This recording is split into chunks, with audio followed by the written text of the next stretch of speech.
Hi friends, welcome to my channel. ఈరోజు మీకోసం ఒక మంచి వెహికల్ తీసుకురావడం జరిగింది. ఈ వెహికల్ వచ్చేసి మారుతి వింటారా బ్రెజా కార్, పెట్రోల్తో నడుస్తుంది. ఫస్ట్ ఓనర్ కార్ అండి. ఇది రంగారెడ్డి డిస్టిక్లో ఉంది. 998 సీస్తో నడుస్తుంది. 18,400 కిలోమీటర్ మాత్రమే తిరిగింది. టైర్ విషయానికి వస్తే 60% వరకు నీట్గా ఉన్నాయి. థర్డ్ పార్టీ ఇన్సూరెన్స్ అయితే ఉంది. ఫైనాన్స్ అంటూ ఏమీ లేదు. ఇన్సూరెన్స్ అయితే వ్యాలిడిటీ ఉంది. ఇక ఇంజన్ కండిషన్ అయితే వెరీ గుడ్ కండిషన్ అని చెప్పవచ్చు. దీన్ని ఎక్కువ బయటకు కూడా తీసుకురావడం లేదని ఓనర్ చెప్పడం జరిగింది. లెదర్ సీట్స్ ఉన్నాయి. ఏసీ మాత్రం వర్కింగ్లో ఉంది. ఇక ఈ కార్ మోడల్ చూసుకున్నట్లయితే 2020 మోడల్.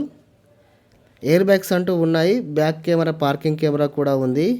డిజిటల్ మ్యూజిక్ సిస్టమ్ ఉంది. ఏసీ మాత్రం ఫుల్ వర్కింగ్లో ఉంది. చిల్డ్ అని చెప్పవచ్చు. లెదర్ సీట్లు కూడా ఉన్నాయి. దీనికి ఓనర్ చెప్పిన ధర కేవలం 6 లక్షల రూపాయలు మాత్రమే. ఇది ఫిక్స్ ప్రైజ్ ఏమీ కాదు. ఇంకా బార్గన్ చేస్తే తగ్గించే అవకాశాలు చాలా వరకు ఉన్నాయి. ఈ కార్ మీకు కావాలనుకుంటే డిస్క్రిప్షన్లో వెబ్సైట్ ఇవ్వడం జరుగుతుంది, సంప్రదించగలరు. మరిన్ని సెకండ్ హ్యాండ్ వెహికల్స్ కోసం మన ఛానల్ సబ్స్క్రైబ్ చేసుకొని వీడియోకి మాత్రం లైక్ కొట్టండి.